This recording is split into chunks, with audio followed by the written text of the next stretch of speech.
আসসালামু আলাইকুম এভরিওয়ান। আমার মায়ের দারুণ মজাদার নরম তুলতুলে জুসি রেসিপি।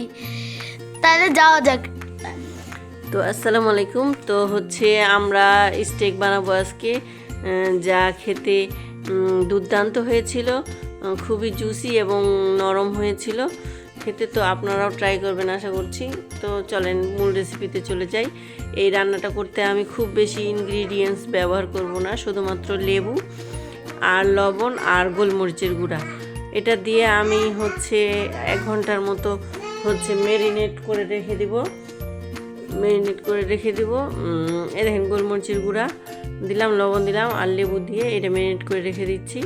রেস্টে থাক এটা 1 ঘন্টার মতো। আর তারপরে আমরা চলে যাব রান্নাতে 1 ঘন্টা পরে।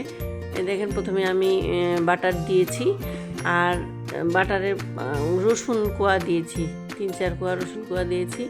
তো এই যে মাংসটাকে আমরা দিয়ে দেবো। এটা অল্প আছে রান্না করলে হবে না।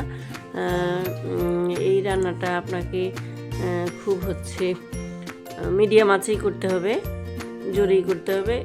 এই রান্নাটাতে অবশ্যই তাওয়াটা যেন মোটা হয়।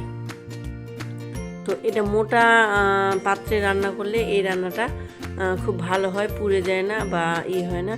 এই রান্নাটা খেতে কিন্তু দারুণ হয়েছিল। দেখেন আমি কীভাবে করে এটা রান্না করছি।